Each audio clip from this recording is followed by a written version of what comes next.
Good morning. How are we doing today? We got energy? Still got energy? Day 3? Okay. Very, very great. Very good. Day 1, we talked about international collaboration.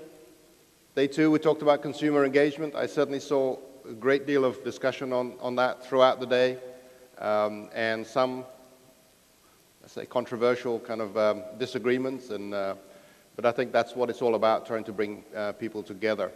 That brings me to sort of thinking about just explaining how GridWeek came about.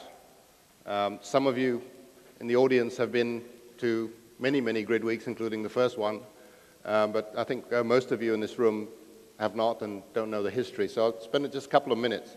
We started planning for the very first GridWeek back in 2006. So the first GridWeek was actually in 2007. And we did this really before smart grid became the word that everybody recognizes as being a significant opportunity and significant space.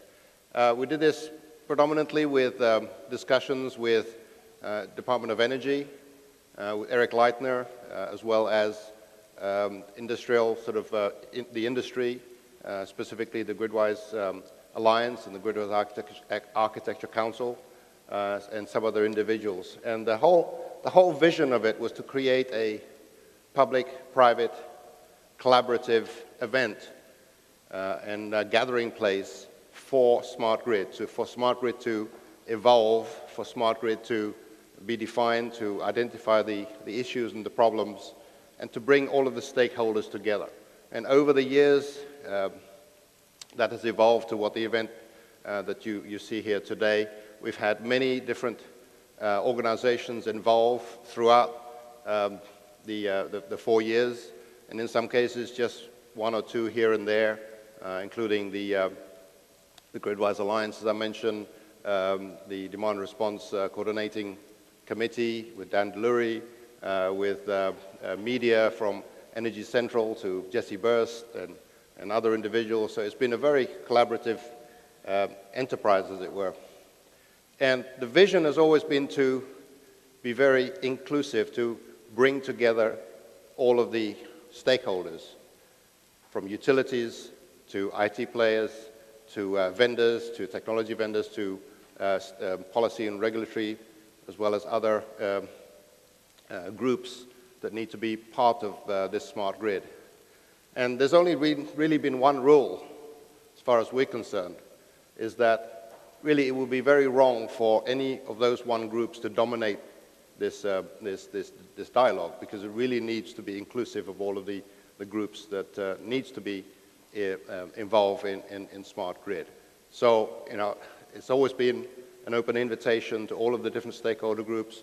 We're working, for example, to bring the automakers by putting together the EV Summit on Thursday, and we're working hard to bring the renewables, environmental groups, and other groups that really need to be part of this conversation as we progress in the next few years. So the sort of ambition, or the sort of the desire or the mission has always been to move smart grid so we can start deployment of the smart grid. So this is why the whole sort of focus of deployment today is very, very important. You know, we can't really progress with smart grid without really figuring out what the issues are with deployment. So I'm a simple guy, and I started to think about deployment. We've been thinking about this, obviously, in the organizing committee for many months, but I started thinking about how could I talk about deployment, and you know, what is this deployment thing? Deployment is about building something, right? So I've been building stuff for years, toys when I was kids. And I was in New York with my son Luke that you see running around. He just moved into an apartment. So I went to IKEA and we bought a bed and we assembled it, right? We deployed the bed. And when you deploy something, when you build something, you usually have instructions, right? So I thought to myself, where are the instructions to build a smart grid? There must be some instructions. So I thought I will consult the Oracle, not the company, the Oracle, but the Oracle being the internet, and so there must be the answer of how we should build the smart grid. So I found it, and I wasn't sure whether I would share it with you, because this would just make life very easy for you. But after a lot of discussion, I think we will share it. So I'm going to show you the instruction set of how to build the smart grid. Can we show the picture, please?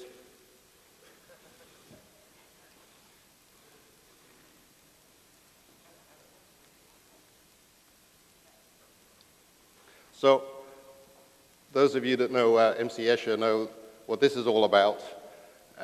And to me, smart grid is almost like this. It's like we're bringing together technology, IT, the power engineering side of things, consumer engagement, and all those issues. And it doesn't always seem obvious how it fits together. And I think that's the challenge for us to try and figure out through the course of this day, how it really needs to come together. Because unless we do, then we won't have a successful smart grid. So I'm going to leave it there. I'm going to ask my colleague Chris Hickman to bring it to a more serious level, let's say, and figure out how we can talk about deployment today. So thank you very much.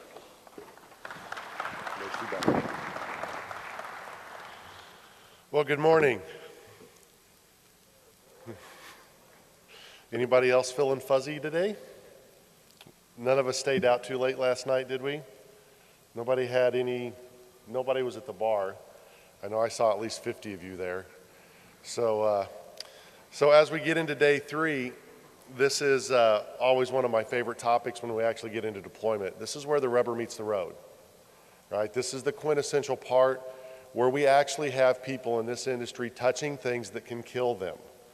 You know, this is not a project where somebody can sit behind a desk and punch a few keys and not interact with what's going on in the world. Power goes off to people that are critical care customers, that's an issue. Somebody touches the wrong thing in a live wire exercise, that's an issue. This is where the rubber meets the road. Deployment is the part of this that scares everybody in this room to death. When we get into this mode, we're in an industry that operates at a higher reliability than any other network that's ever been created. It's the most complex machine that man has ever built and won the award for the single largest technological achievement for mankind in the last century. It is something that we know we must take care of, and we know it's critical for us. But as you go through this and you start talking about deployment, this is an amazing clash of cultures. So how many people in this room have been in this industry more than 20 years? Okay. How many of you have hired a recent college grad in the last year and put them into this environment? Okay.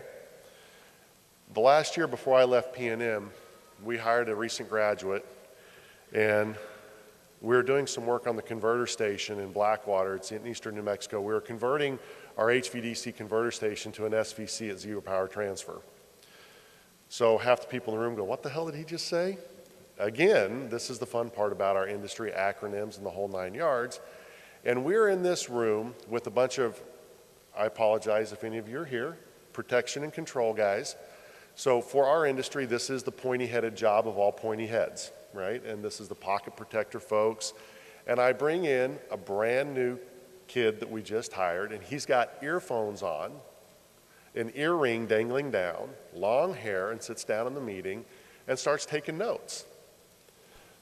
This person was a Rhodes Scholar, smarter than I will ever be, probably knew more than I know then, and was 22. And pissed everybody off in the room. This clash of cultures where we are now bringing together, anybody ever been in a software development room?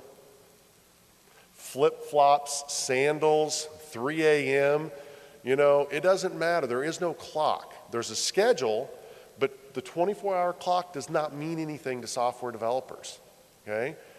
As an industry, the electric power industry definitively is a 7 to 6 industry. we're a professional, and having this huge influx of IT and communication and this massive clash of cultures is something that is going to be a huge challenge. And we are going to have problems. And I think we heard in the session yesterday, Eric Dresselhaus did a great job. Define success. Because we're coming to the end of projects and nobody knows whether or not it was a success. And even more importantly to me as an industry, we're not celebrating the success. We have moved in the last decade from a situation where our substations had less than 20% of them with any automation to almost 95% being SCADA enabled. That is a huge undertaking and something as an industry we should celebrate. And personally, for me, I'm tired of allowing people to take one-off instances and do media sensationalism. It's time for us to take our industry back. It's time for us to step up to the podium and celebrate our successes because we do a great job. This is an awesome industry and we've done an amazing job, but we're gonna have problems going forward. Set the bar correctly and let's move it forward and let's celebrate what we've got to do as we move forward as an industry.